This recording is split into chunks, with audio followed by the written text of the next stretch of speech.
আচ্ছা থাক, আবার দেখা হবে। আচ্ছা। মোহ রিদানও সালাম দিয়ে বিদায় নিয়ে গাড়িতে উঠে বসে। মোহনা আরুষও ডক্টর ফেইজের কাছে এসে সালাম দেয়। ডক্টর ফেইজ মোহনাকে উদ্দেশ্য করে বলে ওঠে, শরীর ভালো যাচ্ছে তো মা তোমার? জি আঙ্কেল। তোমার মনে হয় 7 মাস চলছে। জি। ওরস, তোমার শাশুড়ি বলছেন তুমি নাকি মোহনাকে বিছানা থেকে নামতে দাও না। বেশ গম্ভীর গলায় বলেন ডক্টর ফেইজ। জি। এটা ঠিক নয়, ওকে প্রতিদিন আধা ঘন্টার জন্য হলেও হাঁটবে। এই সময় একটি প্রয়োজন, বুঝলে ওল্ড আঙ্কেল? বলেই হেসে ওঠেন ডক্টর ফেইজ। ওকে ইয়াং আঙ্কেল। আরুষও হেসে জবাব দেয়, সাব্বাস, বুঝে নিচ্ছ তাহলে যে আমি এখনো ইয়াং। জি। হেসেই বলে ওঠে আরুষ। এভাবে কিছু কথা বলে মোহনা আরুষও বিদায় নিয়ে গাড়িতে চড়ে বসে। আনিসা বেগম ধীর পায়ে ডক্টর ফেইজের কাছে এসে দাঁড়িয়ে মাথা নিচু করে আসি বলেই চলে যান, কিন্তু হাতে টান পড়ায় থেমে যান তিনি। অবাক চোখে তিনি একবার হাতের দিকে, একবার ডক্টর ফেইজের মুখের দিকে চাইলেন।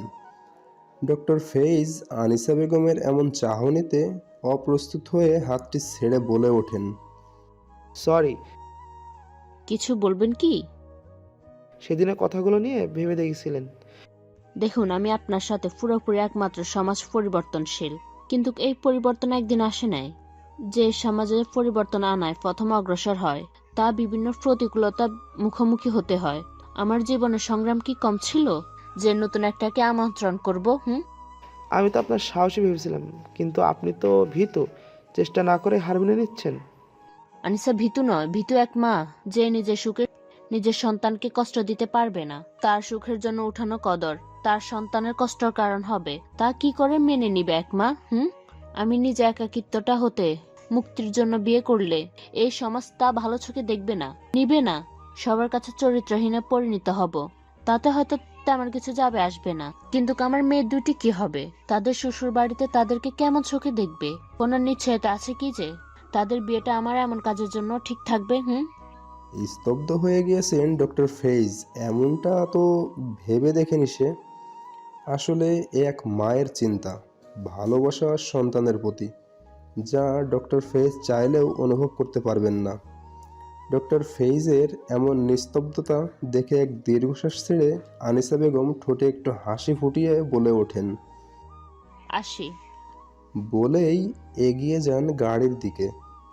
নিজের মাঝে এক অদ্ভুত কষ্ট অনুভব করছেন আনিসা বেগম। এ কষ্টের কারণটি বুঝতে সক্ষম হলেন না তিনি। মোহ, ওঠো।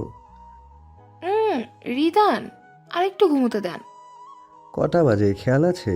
কোচিং আছে আপনার? প্লিজ, আজ যাবো না। না মোহ, ওঠো।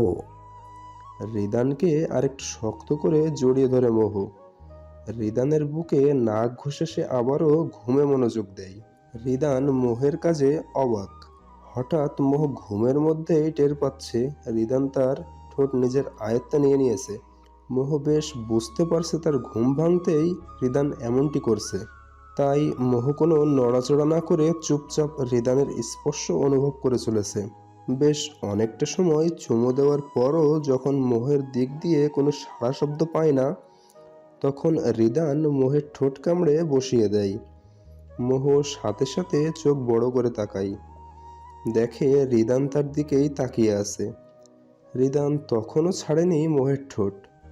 এ সুযোগ মোহ রিদানের ঠোঁটে কামড় বসিয়ে দেয়। কামড়টা বেশ জোরে হওয়ায় রিদান মোহকে ছেড়ে আহ করে ওঠে। এ দেখে মোহ ঠোঁট চেপে হেসে দেয়।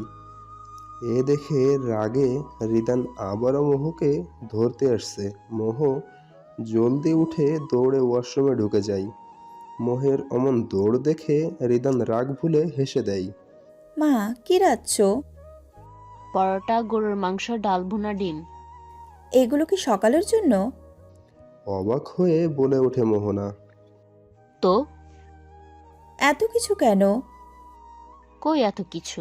এই প্রথম আরশ নিজের শ্বশুর বাড়িতে থাকতে এলো, তাকে ঠিকভাবে সেবা যত্ন করতে হবে না? কোনো দরকার নেই ওই হাদারামকে এত সেবা যত্ন করার। চর খাবি, যা এখান থেকে। কি যে হয়েছে মেয়েদের আজকাল, স্বামীর প্রতি কোনো ভক্তিই নেই। এই যে শুরু শাশুড়ির নাম্বার 2। তোমরা দুই মা মিলে শুধু বকেই চলো আমায়। কাঁদো কাঁদো ভাব করে বলে মোহনা। মোহনার কথা শুনে হাতের কাজ ফেলে আনিসা বেগম নিজের মেয়ের কাছে এসে বসেন। মোহনার গালে হাত দিয়ে তিনি বলে ওঠেন, বেআইন কি খুব বকে তোকে? মায়ের চোখে পানি টলমল করতে দেখে অবাক হয়ে যায় মোহনা। এমন কি বলল সে যে তার মা এতটা আবেগী হয়ে উঠেছে?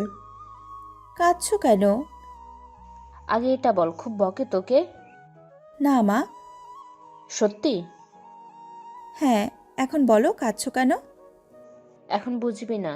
মেয়ের মা হয়ে যখন আদরে লালন পালন করা সন্তানকে অন্যের হাতে তুলে দিবি, তখন বুঝবি মায়ের মনে কতটুকু কুক ডাক ডাকে, কত অনিশ্চয়তা দিন পার করে সে। তার মেয়েটির সাথে শ্বশুর বাড়ির সবাই কেমন ব্যবহার করে, তার মেয়েটি কষ্ট পাচ্ছে কিনা, এমন হাজার প্রশ্ন ভিতরে জমা হয় মায়েদের। মোহনা অশ্রুসিক্ত নয়নে তার মাকে দেখে নিয়ে জড়িয়ে ধরে কেঁদে দিল। মা মেয়ে উভয় একে অপরকে জড়িয়ে ধরে বেশ কিছু সময় কাদার পর মোহনা তার মা থেকে সরে এসে মায়ের চোখে পানি মুছিয়ে দিয়ে বলে ওঠে, এত চিন্তা করো কেন? আমার শ্বশুর শাশুড়ি অনেক ভালো, তারা দুইজনই আদর করে আমায়। জানো, গতকাল শাশুড়ি মা আমার পায়ে তেল মালিশ করে দিয়েছিল। খুব যত্ন নেয় সে আমার। আর আরুস তো আছেই। এখন থেকে কোনো চিন্তা করবে না তুমি, প্রমিস? আনিসা বেগম আলতো হেসে তার মেয়ের কপালে ঠোঁট ছুঁয়ে দেয়। দিহানের মেজাজটা চরম খারাপ। আজকাল তিশা ও রোশান একজন আরেকজনের সাথে লেগেই থাকে। আর তিশাও প্রয়োজনের অতিরিক্ত দিহানের সাথে কথা বলে না, এমনকি দিহানের দিকে তাকায়ও না। আজকাল তো রোশন খুবই প্রিয় হয়ে গেছে, তাহলে ভার্সিটি নিয়ে যাওয়া আবার বাড়ি পৌঁছে দেওয়ার কাজ আমি কেন করব? আজই বলবো এ কাজ আর আমি করব না, ওই রোশনকেই বলুক। এসব ভাবতে ভাবতে রিকশায় করে তিশার বাড়ির সামনে পৌঁছে যায় দিহান। পৌঁছতে এক বড়সড় ধাক্কা খায় দিহান। রোশান বাইক নিয়ে তিশার বাড়ির গেটের কাছে দাঁড়িয়ে আছে, আর তিশা ঠিক তার পাশেই দাঁড়িয়ে আছে। দেখে মনে হচ্ছে কারো অপেক্ষা করছে। রিকশা দিয়ে নেমে তিশার সামনে দাঁড়াতেই তিশা বলে ওঠে, তোমারই অপেক্ষায় ছিলাম। ধন্যবাদ তোমাকে, এতদিন এত কষ্ট করে আমার সাথে যাওয়া আসা করেছো এর জন্য। আসলেই ঋণী থাকবো, কিন্তু আর তোমাকে কষ্ট দিতে চাইছি না। আরও কিছু বলতে চাইছিল তিশা, কিন্তু দিহান তাকে আর কিছু বলার সুযোগ না দিয়ে রিকশায় চড়ে চলে যায়। দিহানের এমন ব্যবহার রোশান ও তিশা উভয়ের কারোরই কাম্য ছিল না। রাতে একজন আরেকজনের সাথে লেপ্টে ঘুমানো, সকালের খুনসুটি, প্রতিদিন অফিসে যাওয়ার আগে নিয়ম করে মোহের কপালে চুমু এঁকে দেওয়া, বিকেলে একসাথে বারান্দায় বসে এক কাপের এক জায়গায় ঠোঁট ছুঁয়ে কফি পান করা, বিকেল হতে সন্ধ্যা অবধি একটু একটু দুষ্টমির সাথে পড়াশোনা। এই তো এভাবেই কেটে গিয়েছে বেশ কয়েকটি মাস। এই কয়েকটি মাসে মোহরিদান একে অপরকে আরও কাছের মানুষে রূপান্তরিত হয়েছে। তাদের মাঝে মায়ার বন্ধন আরও দৃঢ় হয়েছে। এসবের মাঝে মোহের ভর্তি পরীক্ষা ফলও প্রকাশ করা হয়ে গিয়েছে।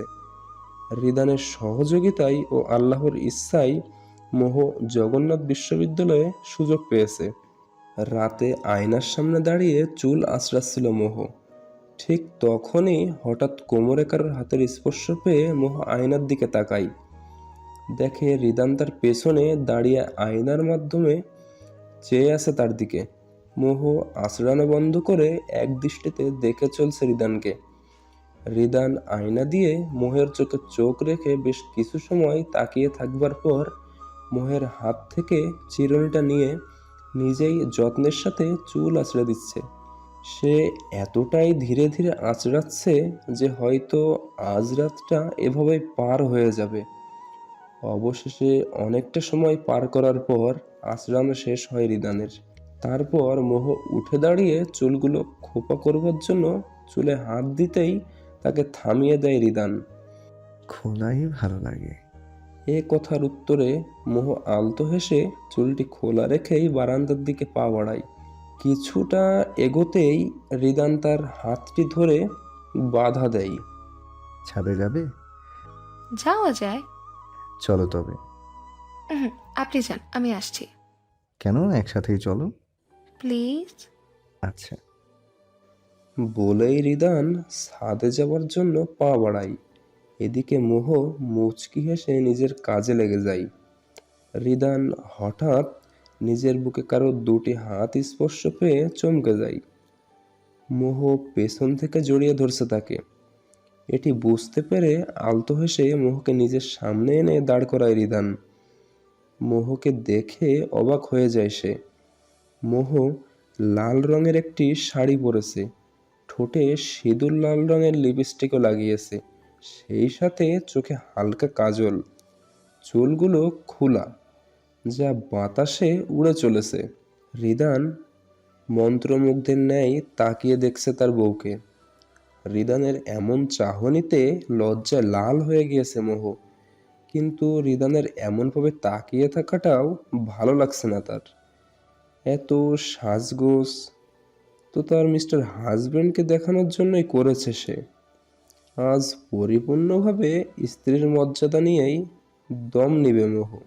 নিজের মনে এমন সংকল্প নিয়ে কিছুটা সময় নীরবতা পালনের পর সে একটি শ্বাস নিজের মধ্যে টেনে নিয়ে কিছু বলে ওঠার আগেই রিদান বলে ওঠে। হঠাৎ এভাবে? আরও কিছু বলতে চাইছিল রিদান, কিন্তু মোহ তার ঠোঁটে হাত দিয়ে কথা বলতে বারণ করে। রিদানের অনেকটা কাছে এসে দাঁড়িয়ে চোখে চোখ রেখে মোহ বলে ওঠে। আপনার গোছালো জীবনটাকে অগোছালো করে দিতে চাই। আপনার ক্লান্তিতে কপালে জমে থাকা ঘামটি মুছে দেওয়ার আঁচল হতে চাই। আপনার কপালে ছড়িয়ে ছিটিয়ে থাকা অগোছালো চুলগুলোকে গুছিয়ে দেওয়ার হাত হতে চাই। কাজের মাঝে বারবার আপনাকে বিরক্ত করে আপনার বিরক্তির কারণ হতে চাই। সারাদিনের ক্লান্তি শেষে আপনার শান্তিপূর্ণ ঘুম হতে চাই। বিষণ্ণতার মাঝে আপনার ঠোঁটে ফুটে ওঠা হাসিটা হতে চাই। আপনার প্রেমময় সন্ধ্যের প্রেমিকা হতে চাই। হবেন আমার প্রেমিক? প্রথমে অবাক হলেও সময়ের সাথে সাথে রিদানের মন মনোমুগ্ধতায় ভরে উঠল। শেষের কথাটি শুনে সে ঠোঁটে আলতো হাসি ফুটিয়ে ধীরে ধীরে মোহের আরো কাছে এগিয়ে যেতে যেতে বলে ওঠে। তোমার আকাশে সে মুগ্ধতার চাঁদটি হতে চাই। প্রচণ্ড গরমে এক শীতল হাওয়া হয়ে তোমায় ছুঁয়ে দিতে চাই। তোমার ভিজে থাকা চুল যত্নের সাথে মুছে দেওয়ার অধিকার চাই। তোমার অকারণে ঠোঁটে ফুটে ওঠা হাসির কারণ হতে চাই। পূর্ণিমার রাতে জ্যোৎস্না বিলাসে তোমার সঙ্গী হতে চাই। তোমার সে লম্বা ও যত্নে রাখা চুল যত্নের সাথে ফুল গুজে দেয়া প্রেমিক হতে চাই। হবে আমার প্রেমিকা? রিদান কথা বলার মাঝেই মোহের দিকে এগিয়ে যাচ্ছিল, আর মোহ পিছিয়ে যাচ্ছিল। কথাটি শেষ করে দাঁড়িয়ে যায় রিদান, ঠোঁট বাঁকা হাসি নিয়ে। রিদানের প্রতিটি কথা মোহের হৃদয় স্পর্শ করার জন্য যথেষ্ট ছিল। রিদানের দাঁড়িয়ে যাওয়া দেখে মোহও দাঁড়িয়ে যায়। কিছুটা সময় একে অপরকে দেখে নিয়ে মোহ দৌড়ে রিদানকে জড়িয়ে ধরে। রিদানও জড়িয়ে ধরে মোহকে। অনেকটা সময় একে অপরের সাথে লেপ্টে থাকার পর রিদান দু হাতে মোহের গাল স্পর্শ করে মোহের মুখটি উপরে তোলে। কপালে কপাল ঠেকিয়ে একে অপরের চোখের গভীরতা মাপতে ব্যস্ত হয়ে পড়ে তারা। মোহ রিদানের চোখে এক মাদকতা দেখতে পারছে, যে মাদকতায় সে নিজেও জড়িয়ে পড়েছে। ধীরে ধীরে তাদের ওষ্ঠদ্বয় একে অপরের দিকে অগ্রসর হতে শুরু করে। চোখ জোড়া বুঝে নেয় উভয়ই। অবশেষে দুটি ঠোঁট একে অপরের সাথে মিশে এক মাদকতায় জড়িয়ে নেয় উভয়কে। পরীক্ষা শেষ করে কমাস পেরিয়ে গেছে, কিন্তু বন্ধুত্ব কি কোনো শিক্ষা প্রতিষ্ঠানের মোহতাজ থাকে? পরীক্ষার শেষ তা কি হয়েছে? এ আধুনিকতায় এত এত ডিভাইস কি শুধু প্রেম করবার বা টাকা কামানোর জন্য ব্যবহৃত হবে? না, দিহান, অরিন, তুরান, তিশা ও রোশনের বন্ধুত্ব বেশ মজবুতই আছে। তারা তাদের মাঝে দূরত্বটা কখনোই বাড়তে দেয়নি, আর ভবিষ্যতেও দিবে না। এই তো প্রতিদিনই কথা হয় তাদের। সপ্তাহে প্রতিদিন গ্রুপ ভিডিও কলে জমিয়ে আড্ডা দেয় তারা। অবশ্য এদের মাঝে দুজন লুকিয়ে লুকিয়ে একে অপরকে দেখে নেয় মন ভরে। এখন আর তিশা দিহানকে নক দেয় না। ভিডিও কলে অন্যদের সাথে আড্ডা দিলেও তারা উভয়ে একে অপরের সাথে কোনো কথা বলে না। তীব্র ইচ্ছা দুজনের মাঝে থাকা সত্ত্বেও কেউই মুখে তা প্রকাশ করে না। তিশা করে না হয়তো তার আত্মসম্মান অথবা অভিমানের জন্য, আর দিহান করে না তার আত্মগৌরব অথবা অহংকারের জন্য। কার কি প্ল্যান ফটাফট বলে ফেল। এত তারা কেন রে তোর? তারা থাকতে পারে না? তোর তো শুধু একটা জিনিসেরই তারা থাকতে পারে। আর তা হলো বিয়ের। দেখ না, দিহাইন না, কিছু কও গো। বাদ দে অরিন্না, যারা যেমন তারা অন্যদের এমনই ভাববে। তো তোর মনে হয় আমার খুব তাড়া বিয়ের জন্য? হাসি হাসি মুখ করে দিহানকে উদ্দেশ্য করে কথাটি বলে তিশা। দিহান সহ অন্য সবাই অবাক তিশার মুখে। দিহানের জন্য তুই ভাষাটা শুনে। কি বললা তুমি? আরে তুই করে বলছি দেখে অবাক হওয়ার কিছু নেই, আমরা সবাই বেস্ট ফ্রেন্ডস, সো তুই করে বলাটাই স্বাভাবিক। তিশার এমন কথাই এক অজানা খারাপ লাগা কাজ করা আরম্ভ করে, কিন্তু তাও সে মাথা নাড়িয়ে সম্মতি দেয়। অন্য সব ফ্রেন্ডস যেন বিস্ময় কাটিয়ে উঠতে পারছে না, কিন্তু তবুও কোনো প্রতিক্রিয়া দেখায় না তারা। এরপর আরও কিছু সময় কথা বলার পর সবাই বিদায় নেয় একে অপরের থেকে। দিহান ও তিশা উভয়ে নিশ্চুপ ছিল শেষের দিকে। ফোনটি কাটতেই তিশার চোখ দিয়ে আপনা আপনি কয়েক ফোঁটা জল গড়িয়ে পড়ল। তিশা দেওয়ালে মাথা ঠেকিয়ে চোখ বুজে বলে উঠল, ভালোবাসাটা কি খুব কঠিন? একটু না হয় চেষ্টা করেই দেখতে দিহান। ওদিকে কলটি কাটবার পর ফোনটি বিছানার ওপর ছুঁড়ে ফেলে দিল দিহান। জানালার গ্রিল শক্ত করে মুঠো করে ধরে দিহান বলে ওঠে, এত ঠুনকো তোমার ভালোবাসা? রাগের মাথায় দুটো কথা শোনাবার জন্য এতটা দূরত্ব বাড়িয়ে দিলে? তুমি সত্যিই ভালোবেসেছিলে আমায়? রিদান ও ডক্টর ফেইজ একটা কফি শপের সামনাসামনি বসে আছে। ডক্টর ফেইজ ডেকেছে রিদানকে, কিন্তু আসবার পর দিয়ে এর নীরবতা কাটছেই না। ডক্টর ফেইজ বারবার কিছু বলবার চেষ্টা চালিয়ে যাচ্ছে, কিন্তু কিছু বলতেই পারছে না। বারবার কোনো এক জড়তার কারণে থেমে যাচ্ছেন তিনি। রিদান হয়তো কিছুটা আন্দাজ করতে পারছে ডক্টর ফেইজ কি বলবেন তাকে, তাই সে ওভাবেই প্রস্তুতি নিয়ে এসেছে। অনেকটা সময় এর নীরবতার অবসান ঘটিয়ে রিদান বলে ওঠে, আঙ্কেল, আমি আপনার ছেলের মতো। আমাকে আপনি নির্দ্বিধায় যে কোনো কিছু বলতে পারেন। আসলে রিদান, তুমি আমার থেকে অনেক ছোট। কীভাবে তোমার কথাটা বলি বুঝে উঠতে পারছি না, কিন্তু তুমি বেশ বুদ্ধি রাখো, সেই বিশ্বাসে তোমার এখানে ডাকা। ধন্যবাদ। যেহেতু বিশ্বাস করে ডেকেছেন, তাহলে না হয় আরেকটু বিশ্বাস করে কথাটি বলেই ফেলুন। জানো তো, প্রতিটি মানুষের একটি সঙ্গী প্রয়োজন হয়। দিন শেষে প্রাণ খুলে দুইটি কথা বলার ইচ্ছেটা সবারই হয়। নির্ঘুম কোনো রাত কাটাতে এক সঙ্গী প্রয়োজন হয়। জীবনে এমন আরও বহু প্রয়োজন পূর্ণে একটি মানুষের সঙ্গী প্রয়োজন হয়। দীর্ঘ 20টি বছর একাই জীবনটি কেটে চালাচ্ছি। ভিন্ন সময়ে ভিন্ন জিনিসে একটি সঙ্গী প্রয়োজন বোধ করছি। বেশ করব, কিন্তু কোনো যোগ্য মেয়ে খুঁজে পাইনি। দীর্ঘ 20 বছরেও কোনো মেয়ে আমার হৃদয় স্পর্শ করতে পারেনি, কিন্তু 20 বছর পর আজ এমন একটা অসময়ে ভালোবাসার মতো জিনিসটি জীবনে আবারও ধরা দিবে তা আমি ভাবিনি। জানি এই বয়সটা আর এই অনুভূতিটার মাঝে আকাশ পাতাল পার্থক্য, কিন্তু শুধুমাত্র বয়স বাড়ার দোষে নিজের জীবনটাকে অসম্পূর্ণভাবে কাটিয়ে দেওয়াটা কি উচিত হবে? কখনোই নয়। জীবন একটাই, মরে গেলে এ আর পাওয়া যাবে না। তাই একেবারেই নিজেদের মন ভরে বাঁচা উচিত।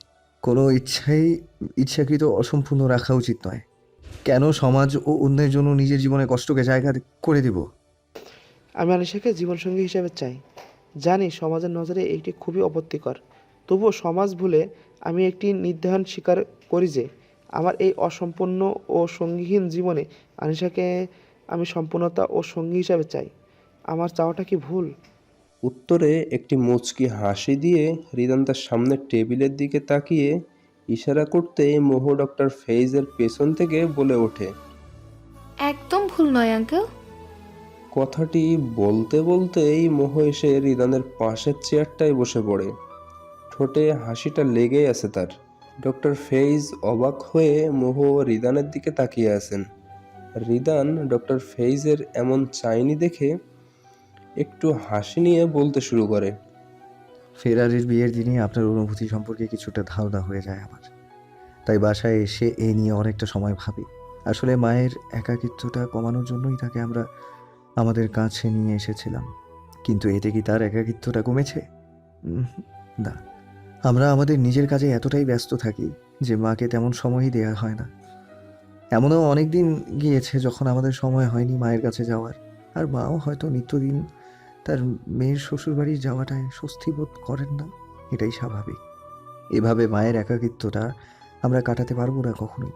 আর একাকিত্ব ব্যতীত আরও অগণিত বিষয়েই একজন সঙ্গীর প্রয়োজন হয়। তাই সবটা ভেবে আমি এই বিষয়ে মোহের সাথে কথা বলাটা আবশ্যক বলে মনে করি। তাই ওর সাথে কথা বলে এই বিষয়ে ওর মনটা জানতে চাই। আর আলহামদুলিল্লাহ আমরা দুজনেই এই বিষয়ে সহমত প্রকাশ করি। তারপর আপনি যখন কল দেন তখনই আমি কিছুটা আন্দাজ করতে পারি যে আসলে কী নিয়ে কথা বলতে চান। মোহর সামনে কথা বলতে হয়তো আপনি অস্বস্তি বোধ করতেন, তাই আগেই মোহকে আপনার সামনে আনি। আসলে আমি চাইছিলাম আপনার ব্যক্ত করা অনুভূতিগুলো মোহ শুনুক। সবটি শুনে ডক্টর ফেইজ ঠোঁটে একটু হাসি নিয়ে রিদানের মাথায় হাত রেখে বলে ওঠেন। অসাধারণ ছেলে তুমি। নিজের মাকেও নিয়ে হয়তো ছেলেরা অতটা যতটা তুমি আমার শাশুড়িকে নিয়ে ভাবলে। বেশ বিচক্ষণতার সাথে সর্বাধিক কতটাই না সুন্দর করে পরিচালনা করো। তুমি যে বুদ্ধিমান তা আগে থেকে জানতাম, আজও তা আবারও প্রমাণিত হয়ে গেল। ধন্যবাদ আঙ্কেল। কিন্তু মা আর মোহনা আপু এখনও এই বিষয়ে কিচ্ছুটি জানে না। তারা ব্যাপারটি কিভাবে নেবে এখন সেটাই ভাববার বিষয়। ঠোঁটের হাসিটা বিলীন হয়ে মুখে চিন্তার ছাপ ফেলে ডক্টর ফেইজ বলে ওঠেন। আপনি চিন্তা করবেন না, আমি ভাবছি কি করা যায়। আমি নয়, আমরা। মোহ মুচকি হেসে রিদানের হাতটি ধরে বলে ওঠে। উত্তরে রিদানও আলতো হাসে। মোহ রিদানকে দেখে নিয়ে ঠোঁটে হাসি ফুটিয়ে ডক্টর ফেইজ বলে ওঠেন। তোমার উপরে বিশ্বাস আছে, তোমার উপরে বিশ্বাস আছে। আমরা যদি কিছু করতে হয় তাহলে অবশ্যই জানাবে। আর রিদান, অনেক বড় দায়িত্ব চাপিয়ে দিচ্ছি তোমার উপর। ক্ষমা করবে তোমার এই আঙ্কেলকে। একদমই না আঙ্কেল, যা করেছি নিজের মায়ের জন্য করেছি। এই জন্য অসাধারণ তুমি। তাহলে আজ উঠি। জি আচ্ছা। মা, তুমি এই বিষয়টা মন থেকে মেনে নিচ্ছ তো? জি আঙ্কেল। আচ্ছা, আসছি। মোহের মাথায় বুলিয়ে দিয়ে ডক্টর ফেইজ স্থান ত্যাগ করে। আপনি অতি অসাধারণ মিস্টার হাজবেন্ড। বলেই রিদানের গালে ঠোঁট ছুঁয়ে দেয় মোহ। হসপিটালের বেডে বসে আছে মোহনা, আর তার সামনেই বসে আছে আরুষ। মোহনার হাত দুটি শক্ত করে ধরে আছে সে। মেয়েটি ভয়ে চুপসে আছে। এ দৃশ্য যেন আরো বাড়িয়ে তুলছে আরুষের মাঝে চলা তুফানকে।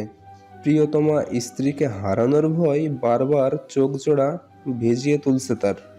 বহু কষ্ট তা গাল গড়িয়ে পড়া থেকে আটকে রেখেছে আরুষ। কারণ এখন তার দুর্বলতা প্রকাশ। মোহনাকে আরো দুর্বল করে দিবে। মাথা নিচু করে নিজের চোখের জলে টইটুম্বুর চোখ জোড়া লুকানোর চেষ্টায় ব্যস্ত আরুষের কানে হঠাৎ মোহনার উচ্চারিত শব্দ এসে পৌঁছায়। অমনি মাথা তুলে তাকায় সে তার স্ত্রীর দিকে। এসব তোমার জন্যই হয়েছে। কি করেছি আমি? অবাক হয়ে বলে ওঠে আরুষ। তোমার ওভারলোড আদরের জন্যই আমার এত কষ্ট করতে হচ্ছে। হ্যাঁ? হ্যাঁ, কে বলেছিল এত আদর করতে? ঠোঁট উল্টে বলে ওঠে মোহনা।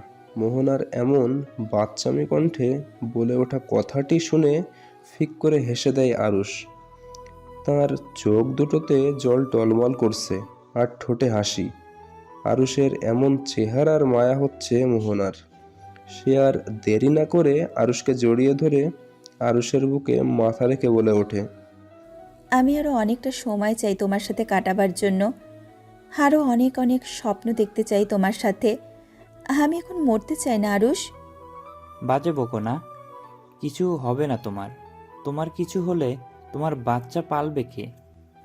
একটু মজা করেই বলে আরুষ, কারণ সে এভাবে মোহনার কান্না সহ্য করতে পারছে না। কি বললি তুই? বাচ্চা পালবে কে? আমারে খালি বাচ্চা পালবার জন্য লাগবে তোর? না না, আমার চুল টানার জন্যে, গালি দেওয়ার জন্যে, অন্য মেয়েদের দিকে তাকানো রক্তচক্ষু দিয়ে আমার দিকে তাকাবার জন্যে, আমার সকালের আরামের ঘুম হারাম করবার জন্যে, বকবক করে আমার কান ঝালাপালা করার জন্যেও আবারও অনেক অকারণেই তোমাকে আমার লাগবে। ও, আমি শুধু এগুলোই করি, ভালোবাসি না?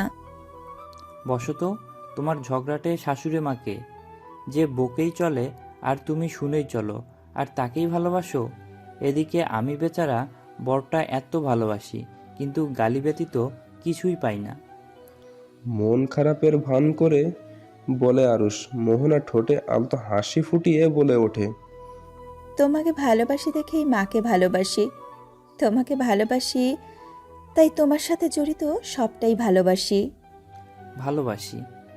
মোহনা আরুষের বুকে আরেকটু মুখ গুজে বলে ওঠে, অনেক বেশি ভালোবাসি মিস্টার হাজবেন্ড। হসপিটালে মোহনার কেবিনের বাইরে দাঁড়িয়ে আছে মোহ, রিদান, রিদি, দিহান ও তাদের বাবা মা, সেই সাথে মোহনার শাশুড়িও। আর আনিসা বেগম হসপিটালের নামাজের রুমে নফল নামাজ পড়ে চলছেন। কিছু সময় পরেই মোহনার সিজার শুরু হবে। সবার মাঝেই কাজ করছে এক ভয়ের অনুভূতি। এক দীর্ঘ সময়ের অপেক্ষার অবসান ঘটিয়ে আসতে চলেছে নতুন অতিথি, কিন্তু এ নিয়ে কেউই তেমন খুশি প্রকাশ করতে পারছে না। নতুনকে পাবার জন্য পুরনোকে বিদায় দেওয়ার সাহস কারোর মাঝেই নেই। মোহের চোখ বরাবর জলে ভরে উঠেছে, তাও নিজেকে যথেষ্ট শক্ত রাখার চেষ্টায় লেগে আছে সে। সবাই চিন্তিত হয়ে বসে আছে হসপিটাল চেয়ারগুলোই। ওদের থেকে অনেকটা দূরে দেয়ালে এসে দাঁড়িয়ে আছে মোহ, রিদান। মোহ তার ভিজে যাওয়া চোখ জোড়া মুছবার জন্য হাতটি উঠাতেই অন্য কারো হাতের স্পর্শ পায় সে। রিদান মোহের সামনাসামনি দাঁড়িয়ে আলতো করে মোহের চোখ জোড়া মুছে দেয়। মোহ এক দৃষ্টিতে দেখে চলেছে রিদানকে। রিদানের চোখ জোড়াও টলমল করছে, কিন্তু এর কারণ বুঝতে পারছে না মোহ। কিছু জিজ্ঞেস করার আগেই রিদান জড়িয়ে ধরে মোহকে। মোহকে শক্ত করে জড়িয়ে নিজের সাথে জড়িয়ে নেয়। আমার বাচ্চা লাগবে না মোহ। মানে? আরুষ ভাইয়া কিভাবে সহ্য করছে জানি না, তবে আমি সহ্য করতে পারবো না। কোনো দরকার নেই আমাদের বাচ্চার, আমার তুমি হলেই চলবে। কথাটি শোনা মাত্র মোহের ঠোঁটে হাসি ফুটে ওঠে। সেও রিদানকে বেশ শক্ত করে জড়িয়ে ধরে মনে মনেই বলে ওঠে, ভালোবাসি মিস্টার হাজবেন্ড। সিজার শুরু হয়ে গিয়েছে। আরুষ ঠিক এভাবেই ছটফট করছে, যেভাবে জবাই করার সময় একটা মুরগি করে। আরুষকে দেখে মনে হচ্ছে কেউ ওর রুহুকে ওর ভেতর থেকে বের করে নিয়ে যাচ্ছে। এদিকে রিদান শক্ত করে ধরে আছে মোহের হাত। আরুষের অবস্থা দেখে রিদানেরও যে অবস্থা খারাপ হচ্ছে না, তার চেহারা দেখেই বোঝা যাচ্ছে। মোহতা বেশ উপভোগ করছে, সেই সাথে অনুভব করছে রিদানের ভালোবাসাটাও। সব অনুভূতি কি ভাষায় প্রকাশ করতে হয়? কিছু কিছু অনুভূতি তো মন থেকে অনুভব করতে হয়, যেমনটি মোহ করছে তার মিস্টার হাজবেন্ডের ভালোবাসা। প্রায় 1 ঘন্টা পার হওয়ার পর নার্স বেরিয়ে এলো এক ফুটফুটে মেয়ে বাচ্চাকে নিয়ে। অবাক করা বিষয়টি হলো, নার্স বাইরে এসেই আরুষের হাতে বাচ্চাটাকে দিয়ে বলে উঠল, আপনার মেয়ে? একটিবারও জিজ্ঞাসা করলো না বাচ্চার বাবাকে। কি করে বুঝলো বাচ্চাটা আরুষের? আরুষ বাচ্চাটি কোলে নিয়ে অশ্রু মিশ্রিত চোখে একবার দেখে নিয়ে জলদি নার্সকে জিজ্ঞাসা করলো, মোহনা কেমন আছো? ঠিক আছে ও? ঝাক্কাস আছে। বলে মুচকি হাসলেন নার্সটা। আরুষ অবাক চোখে তাকিয়ে আছে নার্সের দিকে, কারণ এমন উত্তর মোহনাই দেয় তাকে। নার্স আরুষের অবাক হওয়াটা বুঝতে পেরে একগাল হেসে বলে ওঠেন, আপনার বউ বলেছেন রুমের গেটের একদম কাছে কান্না করা লাল মুখ নিয়ে যে দাঁড়িয়ে থাকবে সেই বাচ্চার বাবা। আর তিনি এও বলেছেন বাচ্চার বাবা তার বাচ্চাকে ভালো করে না দেখেই বাচ্চার মায়ের কথা জিজ্ঞেস করবে, আর ও উত্তরটিও সেই শিখিয়ে দিয়েছেন। আলতো হেসে আরুষ তাকায় তার বাচ্চার দিকে।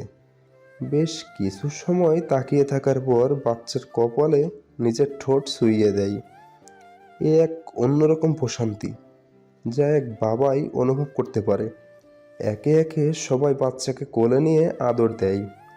এতক্ষণ বিমর্ষ হয়ে থাকা মুখগুলোও এখন আনন্দ ফুটে উঠেছে।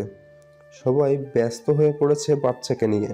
মোহনার জ্ঞান ফিরবার পর চোখ খুলে দেখে আরুষ তার সামনেই বসে আছে। আরুষ মোহনার মাথার কাছে বসে মোহনার মাথায় হাত বুলিয়ে দিচ্ছিল। মোহনার চোখ খুলতেই আরুষ ঠোঁটে হাসি ফুটিয়ে বলে ওঠে, কষ্ট হচ্ছে? মোহনা ঠোঁটে একটু হাসি নিয়ে মাথা ডানে বামে ঘুরিয়ে না বোঝায়। মোহনা উঠতে চাইলে আরুষ তাকে সাহায্য করে। মোহনা বসবার পর আরুষ তার ঠোঁটে আলতো করে ঠোঁট ছুঁয়ে জড়িয়ে ধরে নিজের সাথে। মোহনাও আরুষের সাথে লেপ্টে থাকে। অনেকটা সময় এভাবে পার করবার পর আরুষ বলে ওঠে, তুমি কি করে জানলা আমি কেঁদে মুখ লাল করে ফেলবো?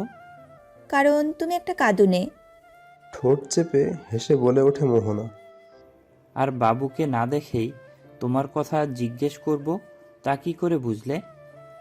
এবার মোহনা আরুষের বুক হতে মাথা উঠিয়ে আরুষের চোখে চোখ রেখে বলে ওঠে, আমার মিস্টার হাজবেন্ড যে তার স্ত্রীকে অনেক অনেক ভালোবাসে তা অজানা নয় আমার। কথাটি শুনে আরুষের ঠোঁটে তৃপ্তির হাসি ফুটে ওঠে। আবারও উভয়ও জড়িয়ে যায় একে অপরের মাঝে। নাতিকে কোলে নিয়ে বসে আছেন আনিসা বেগম। তার পাশেই বসে আছে মোহনার শাশুড়ি ও শ্বশুর। তিনজনে মিলে আদরে ভরিয়ে তুলছে বাবুকে। ঠোঁটে হাসি নিয়ে তাই দেখে চলছে দিহান। হঠাৎ তার ফোনে বেজে ওঠে। ফোনটি পকেট থেকে বের করে তাতে দৃষ্টি নিক্ষেপ করতেই টিস্যু লেখাটি ভেসে ওঠে চোখের সামনে। নিজের অজান্তেই ঠোঁটে মৃদু হাসি ফুটিয়ে ওঠে দিহানের। সবার থেকে একটু দূরে সরে যেয়ে কলটি রিসিভ করতেই কানে ভেসে আসে সেই পরিচিত কণ্ঠটি। মোহনা আপুর ডেলিভারি তো আজ, সব ঠিক আছে তো? তুমি ঠিক আছো তো? তিশা, আমার ভাগ্নি হয়েছে। বেশ উত্তেজিত কণ্ঠে কথাটি বলে ওঠে দিহান। আলহামদুলিল্লাহ। তোমাকে বলে বোঝাতে পারবো না আমি কতটা খুশি। তোমার অনুভূতি না বললেও আমি বুঝি। তিশার এমন অকাঙ্ক্ষিত কথায় কি উত্তর দেবে তা বুঝে উঠতে পারছে না দিহান। হঠাৎ দিহান খেয়াল করে তিশা তাকে তুমি করে বলছে। আজ তুমি করে বলছো যে? কারণ আমি বেহায়া, খুব খুব বেহায়া। তুমি ভালো না বাসলেও আমি বাসি। দিহানের কিছু বলে ওঠার আগেই তিশা কলটি কেটে দেয়।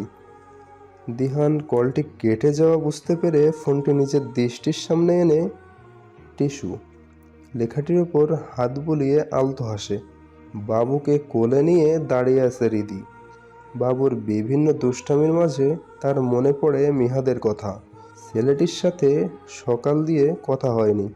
জলদি ফোনটা হাতে নিয়েই দেখে ছেলেটি 8 বার কল দিয়েছে। জিভে আলতো কামড় বসিয়ে রিদি কল দেয় মিহাদকে। কল দেওয়ার সাথে সাথেই কল রিসিভ করে মিহাদ। তুমি ঠিক আছো? আচ্ছা শোনো, একদম চিন্তা করবে না, সব ঠিক হয়ে যাবে। আর তুমি কি কান্না করছো? কিছু বলছো না কেন? আপনি বলতে দিলে তো বলবো। আলতো হেসে বলে ওঠে রিদি। মিহাদও একটু হাসে, সেই সাথে হাঁপ ছেড়ে বাঁচে সে রিদির স্বাভাবিক কণ্ঠস্বর শুনে। রিদিও আবার বলে ওঠে, কংগ্রেস, আপনি হবু খালুজান হয়ে গিয়েছেন। কি বলো? খুশিতে বেশ উত্তেজিত হয়ে বলে ওঠে মিহাদ। ভাগ্নি হয়েছে। আলহামদুলিল্লাহ। হঠাৎ পেটে কারো স্পর্শ পেয়ে ঘুম ভেঙে যায় মোহের। রিদান তাকে পেছন থেকে জড়িয়ে ধরে পেট স্লাইড করতে করতে ঘাড়ে 2-3টা চুমু বসিয়ে দেয়। নিজের ঘাড়ে রিদানের ঠোঁটের স্পর্শ পেতেই কেঁপে ওঠে মোহ। শক্ত করে খামচে ধরে বিছানার চাদরটি। ধীরে ধীরে রিদান ঘাড় থেকে মুখ উঠিয়ে মোহের কানে আলতো করে ঠোঁট ছুঁয়ে বলে ওঠে। শুভ জন্মদিন। কথাটি শুনতেই মোহ রিদানের দিকে ফিরে সই। রিদানের দিকে তাকাতেই বেশ অবাক কণ্ঠে বলে ওঠে। আজ আমার জন্মদিন? জি, তারিখটা খেয়াল আছে? ভুলেই গিয়েছিলাম। বলে একটু হাসে মোহ। রিদান উত্তরে কিছু না বলে আলতো করে মোহের ঠোঁটে ঠোঁট ছোঁয়াতেই দরজায় নক করার আওয়াজ পায় তারা।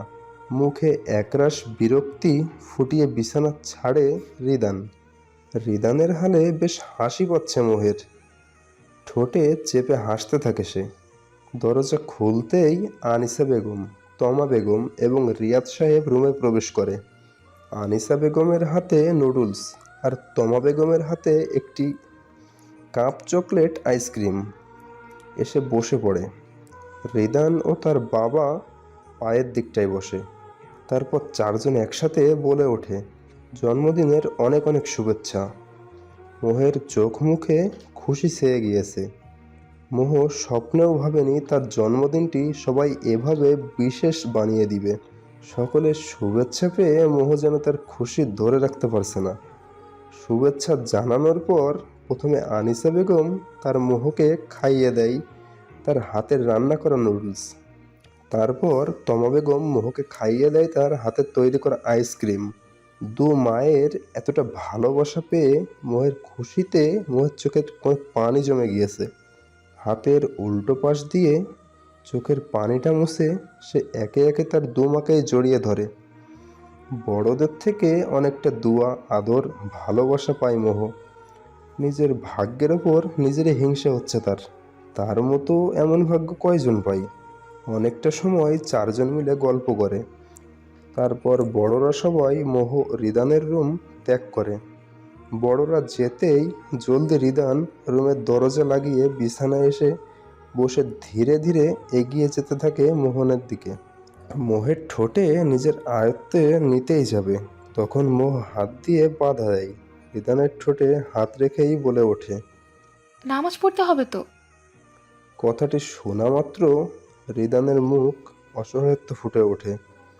করুণ দৃষ্টিতে কিছুটা সময় মোহের দিকে তাকিয়ে থাকার পর মোহের থেকে সরে যায় রিদান। রিদানের এমন অসহায়ত্বটা খুব উপভোগ করছে মোহ। সেই সাথে লুকিয়ে লুকিয়ে হেসে চলছে সে, যা রিদানের নজর এড়ালো না। অতঃপর উভয় নামাজ শেষ করে বিছানায় এসে শুতেই রিদান মোহের ওপর উপুড় হয়ে শুয়ে মোহের হাত দুটো বিছানার সাথে চেপে ধরে বলে ওঠে, তখন তো খুব হাসছিলে, এখন কে বাঁচাবে তোমায়?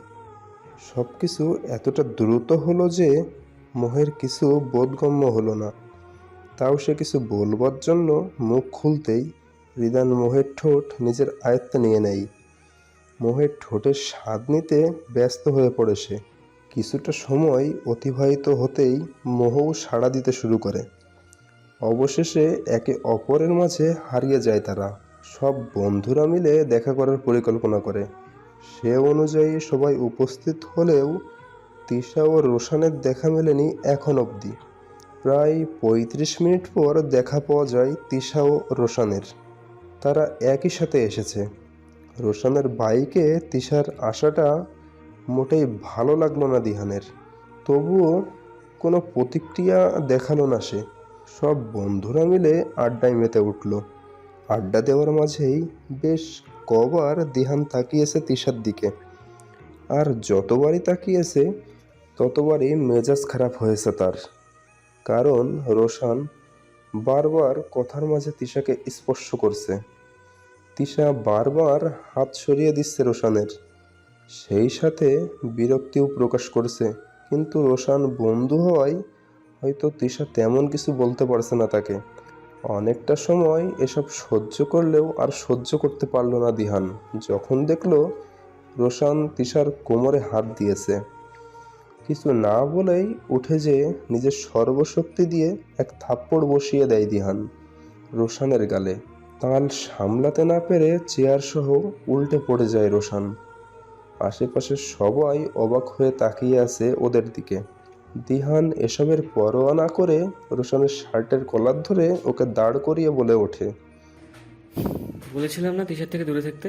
হ্যাঁ, তাও তোর সাহস কি করে হয় ওর গায়ে হাত দেওয়ার? এটি বলে আবারও দিহান মারতে যায় রোশনকে, কিন্তু রোশন দিহানের হাত ধরে নেয়। একটি ধাক্কা দিয়ে দিহানকে নিজের থেকে সরিয়ে বলে ওঠে, কি হয় তিশা তোর? ওর থেকে দূরে থাকতে বলার তুই কে? একবার নয় 10 বার ছোঁয়া তিশাকে। বিয়ে করব, তুই কি আটকানোর? রোশনের কথাগুলো শুনে স্তব্ধ হয়ে যায় দিহান। ঠিকই তো বলেছে রোশন, তার কি কোনো অধিকার আছে তিশার ওপর? মাটির দিকে তাকিয়ে থেকে অনেকটা সময় এসব ভাবতে থাকে দিহান। রেস্টুরেন্টে উপস্থিত সকলের দৃষ্টি দিহানের দিকে। সবার মাঝেই দিহানের উত্তর জানার আগ্রহ কাজ করছে। অধিকার নেই দিহানের, তা ঠিক, কিন্তু সে চাইলে যে অধিকারটা পেয়ে যাবে তাও অজানা নয় তার। অনেক হয়েছে, এবার অধিকারটা চাই দিহান। অন্য কোনো দিকে দৃষ্টিপাত না করে তিশার দিকে ধীরে ধীরে এগিয়ে যায় সে। দিহানকে এভাবে নিজের দিকে এগিয়ে আসতে দেখে তিশার স্পন্দন ক্রমশ বেড়েই চলেছে। তিশার অনেকটা কাছে এসে তার দুহাত নিজের হাতের মুঠোয় নিয়ে দিহান বলে ওঠে, তিশা, আমি জানি না আমি তোমায় ভালোবাসি কিনা, আমি জানি না আমি তোমায় নিজের মাঝে অনুভব করতে পারি কিনা, কিন্তু হ্যাঁ, তোমার সেসব বেহায়াপনা, আমাকে বিরক্ত করা, আমার অতিরিক্ত কেয়ার করা, এসবটাকে আমি সারা জীবন চাই। কারণ এই কয়দিন আমি এগুলোর অভাবটা খুব অনুভব করতে পেরেছি। তিশার চোখের দিকে তাকিয়ে কথাগুলো বলে থামে দিহান। তিশা তো পাথরের মূর্তির ন্যায় দাঁড়িয়ে অপলক দৃষ্টিতে দিহানের চোখে দিকে তাকিয়ে আছে। দিহান কিছুটা সময় চুপ থেকে আবারও বলে ওঠে, আমি সারাটা জীবন তোমার হয়ে থাকতে চাই টিসু, রাখবে আমায়? এবার মনে হয় পাথরের মূর্তির মাঝে প্রাণ সঞ্চারিত হলো। চোখের কোণে দিয়ে কয়েকবার ফোঁটা জল টপ টপ করে গড়িয়ে পড়ছে, সেই সাথে তিশার ঠোঁটে ফুটে উঠেছে এক তৃপ্তির হাসি। সে চোখে জল ও ঠোঁটে হাসি নিয়ে অপলকে তাকিয়ে আছে দিহানের দিকে। এ যে অতি কাঙ্ক্ষিত কেউকে পাওয়ার এক তীব্র প্রশান্তি, এ এক অব্যক্ত অনুভূতি। দিহান কিছুটা সময় তিশাকে দেখে নিয়ে ঠোঁটে হাসি ফুটিয়ে নিজের সাথে জড়িয়ে ধরে তিশাকে। তিশাও চোখ বুজে চুপটি করে লেগে থাকে দিহানের বুকের সাথে। বাবুকে ঘুম পাড়িয়ে দোলনাটায় শুইয়ে দিয়ে মোহনা বারান্দায় এসে দাঁড়ায়। আজ তার মনটা ভারাক্রান্ত, পরন্তু বিকেলের সে মোহনীয় আকাশে তাকিয়ে নিজের মনের ভেতর চলা বিভিন্ন চিন্তাধারায় একটু ডুব দেওয়ার চেষ্টায় লেগে যায় সে। আচ্ছা, সে কি খুব স্বার্থপর? তা না হলে কেন সে নিজের মায়ের খুশিটা মেনে নিতে পারছে না? তার ভাবতেই কষ্ট হচ্ছে মোহ সে ব্যতীত অন্য কারো অধিকার থাকবে না তার মায়ের ওপর।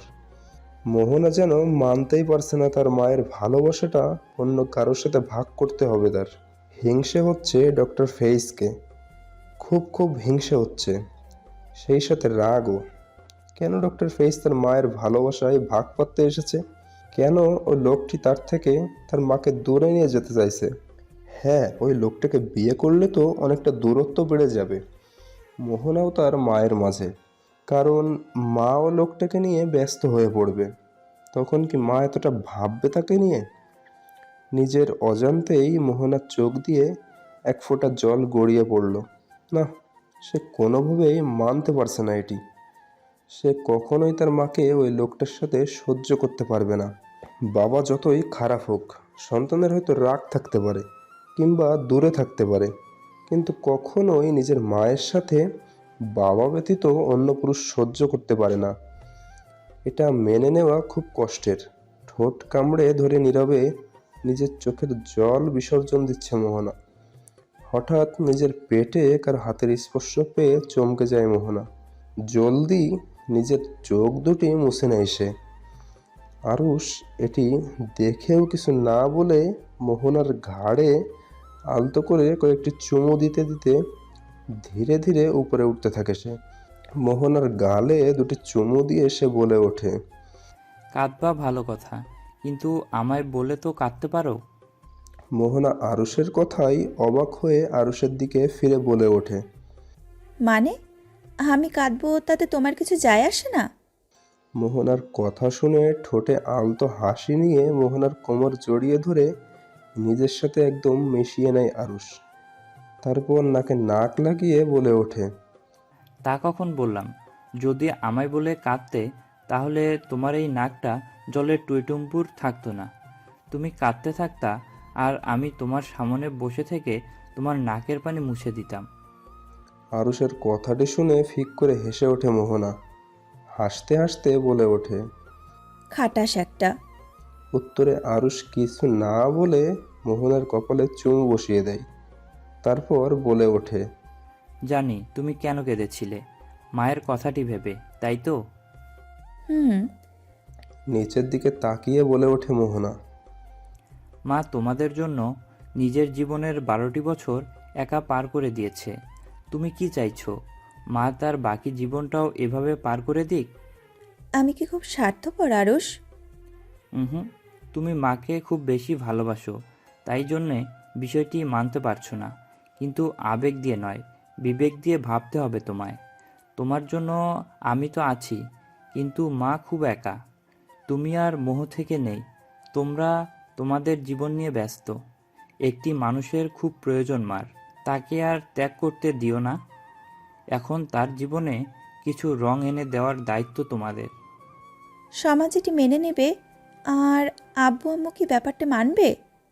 এসব কিছু ভেবো না, শুধু মাকে নিয়ে ভাবো। আর আম্মু আব্বুকে আমি বুঝিয়ে বলবো। হুম, তাও। মোহ তোমার ছোট হয়েও বড়দের মতো ব্যবহার করছে, আর তুমি এক বাচ্চার মা হয়েও বাচ্চাদের মতো ব্যবহার করছো। ইয়া আল্লাহ, শেষ পর্যন্ত একটা বাচ্চায় জুটলে আমার কপালে। অভিনয় করে কথাটি বলে আরুষ। মোহনা হেসে আরুষের নাকটি চেপে ধরে বলে ওঠে, এই বাচ্চাটাকে আপনি নিজের সঙ্গিনী বানিয়েছেন মিস্টার হাজবেন্ড, এখন বুঝেন ঠেলা? কথাটি শেষ হতেই দুজনে হেসে ওঠে। সকাল থেকেই বিভিন্ন কাজে ব্যস্ত আনিসা বেগম। আজ বাবুর জন্মের 7 দিন। সন্ধ্যায় আগেকার অনুষ্ঠান হবে কমিউনিটি সেন্টারে। সেই সাথে রিদি ও মিহাদের এঙ্গেজমেন্ট আজই সে একই সেন্টারে। 6টা থেকে 8টা অবধি অনুষ্ঠিত হবে আকিকা, আর 8টা দিয়ে রাত 10টা অবধি এঙ্গেজমেন্ট। একই দিনে দুটি অনুষ্ঠান হওয়ায় বেশ ব্যস্ত সবাই। রিদি ও তার পরিবারের সবাই আনিসা বেগমের বাসায় এসে থাকছেন। বিয়েটা 15 দিন পর। বিয়ে অবধি তারা আনিসা বেগমের সাথেই থাকবেন। সন্ধ্যায় ভালোভাবে আকিকা সম্পাদিত হলো। বাবুর নাম রাখা হলো আহানা। এ নামটি বাবুর দাদি রেখেছেন। অবশেষে শুরু হলো এঙ্গেজমেন্টের প্রস্তুতি। রিদিকে এখনও সেন্টারে আনা হয়নি। ধীরে ধীরে সেন্টারটি খালি হওয়ার সাথে সাথে আরও মেহমানদের আগমন হচ্ছে। এখন যেসব মেহমান এসেছে তারা সবাই মিহাদের পরিবার থেকে, কারণ রিদির আত্মীয়রা আকিকায় উপস্থিত ছিল। এঙ্গেজমেন্ট নিয়ে কোনো উৎসাহই নেই মিহাদের মনে। তার কাছে এসব কোনো সময়ের অপচয়। বিয়েতে এখনও 15 দিন বাকি। ভাবতেই মনটা বারবার খারাপ হয়ে যাচ্ছে তার। পারলে এখনই বিয়ে করে নিত সে। কি অদ্ভুত, রিদিকে ভালোবেসে আসছে বছর ধরে, কিন্তু বিয়েটা ঠিক হওয়ার পর দিয়ে রিদিকে নিজের বউ রূপে দেখার ইচ্ছা বা আকাঙ্ক্ষাটা অনেকটা বেড়ে গিয়েছে। দেরিটা সহ্যই হচ্ছে না তার। আকিকা ও এঙ্গেজমেন্ট উভয়েরই দাওয়াত পেয়েছেন ডক্টর ফেইজ। তিনি ও তার মা উভয় শরিক হয়েছেন এ দুটি অনুষ্ঠানে। ডক্টর ফেইজের মা অনেক আগে থেকেই পছন্দ করতেন আনিসা বেগমকে নিজের ছেলের জন্য। ছেলেরা যৌবন থাকতেই কতই না চেষ্টা করেছিল তিনি বিয়ে দেওয়ার, কিন্তু ছেলে তার কোনো কথাই শোনেনি। অবশেষে আনিসা বেগমকে দেখে আশার আলো জ্বলে ওঠে তার মনে। তাই তো সেদিন হাঁটু ব্যথাকে কাজে লাগিয়ে ডক্টর ফেইজকে পাঠিয়ে দিলেন আনিসা বেগমের দোকানে। তারপর নিজেই ডক্টর ফেইজকে বলেন আনিসা বেগমকে নিয়ে ভাববার কথা।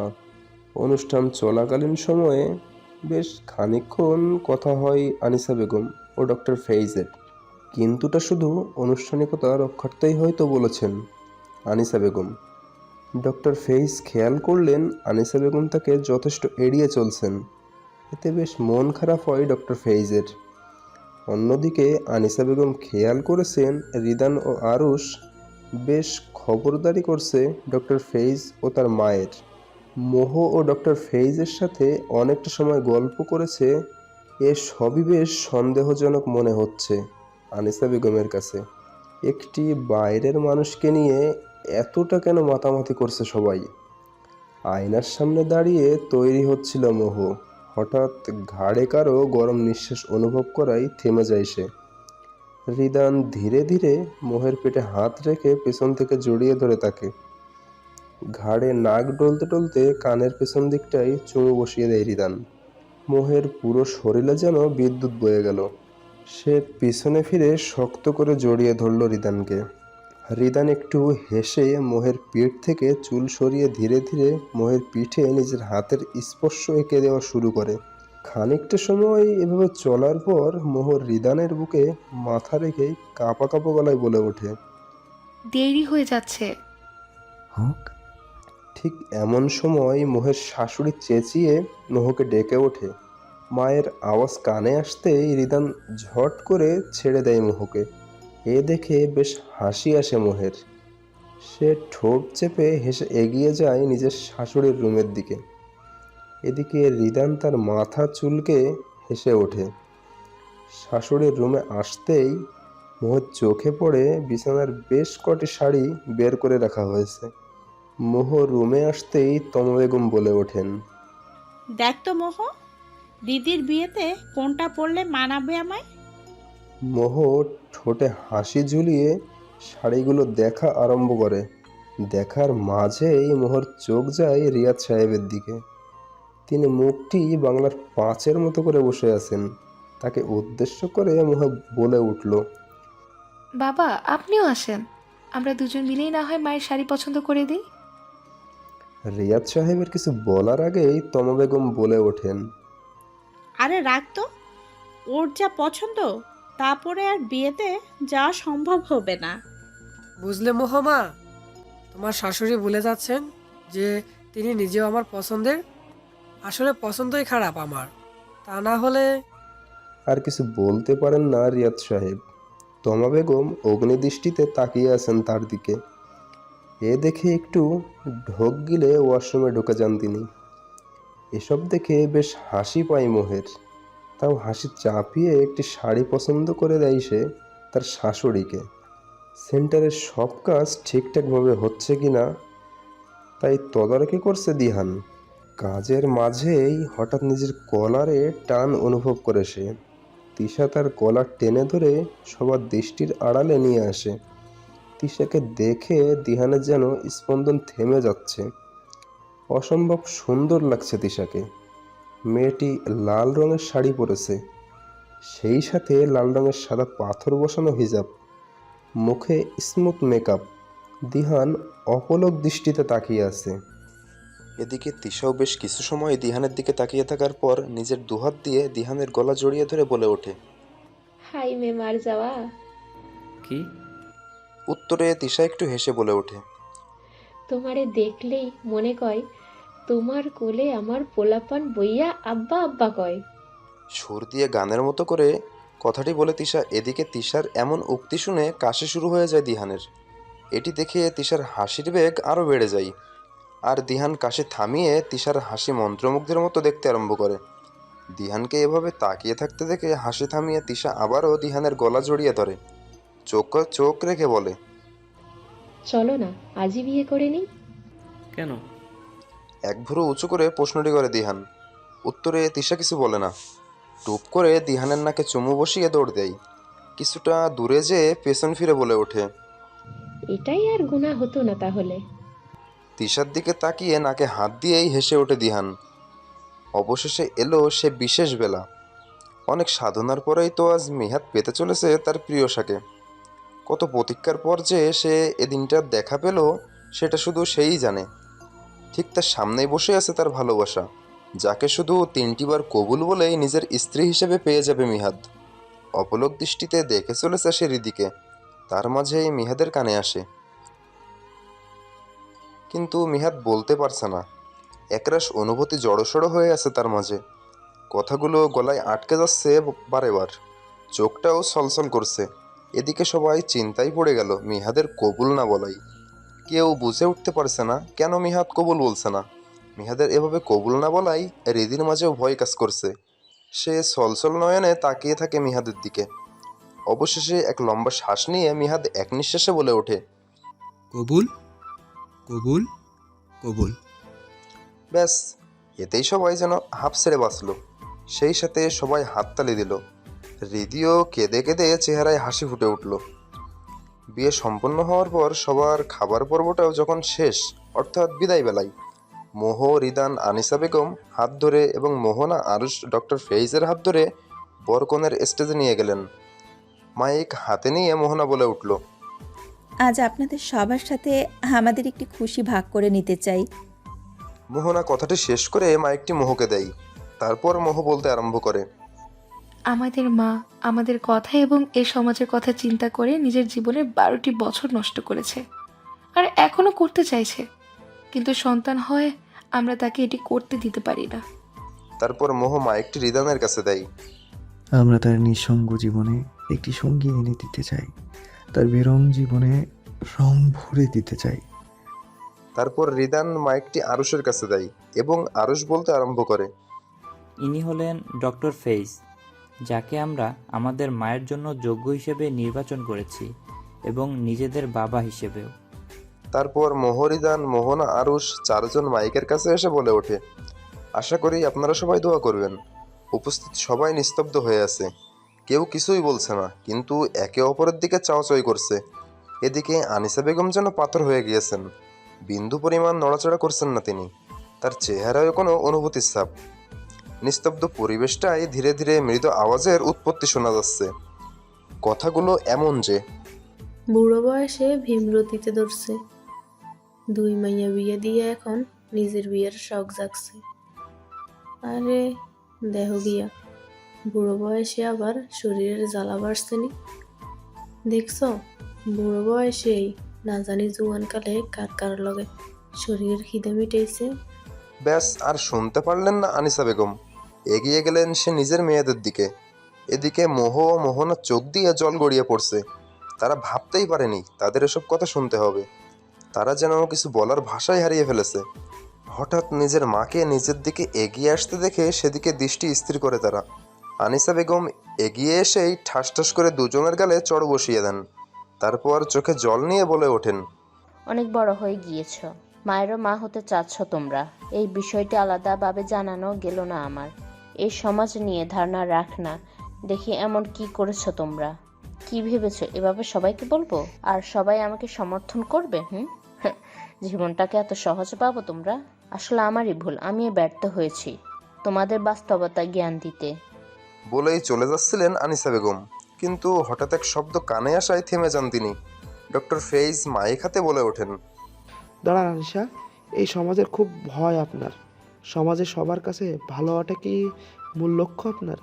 কই, সেদিন যখন জিজ্ঞেস করেছিলাম তখন তো বলেছিলেন সমাজ আপনাকে যাই বলুক আপনি ভীতু শুধুমাত্র আপনার সন্তানের নিয়ে। তাহলে আজ কেন পিছিয়ে আসছেন পা? কথাটি শেষ হতেই আনিসা বেগম ফেরেন ডক্টর ফেইজের দিকে। একটু থেমে ডক্টর ফেইজ আবারও বলতে শুরু করে, দেখুন, আপনার মেয়েদেরকে, আপনার মেয়ে জামাইদেরকে তারা জানতো সমাজ এটি ভালোভাবে মেনে নেবে না, কিন্তু তারা কারোর পরোয়া না করে শুধুমাত্র আপনার খুশির দিকটা ভেবেছে, আপনার কথা ভেবেছে। ওই যে ওই দিকটাই দাঁড়িয়ে আছে আপনার বেয়ানেরা, তারাও আপনার সাথে আছে। আপনি কতটা ভাগ্যশালী, আপনার পুরো পরিবার আপনার সাথে দাঁড়িয়ে আছে।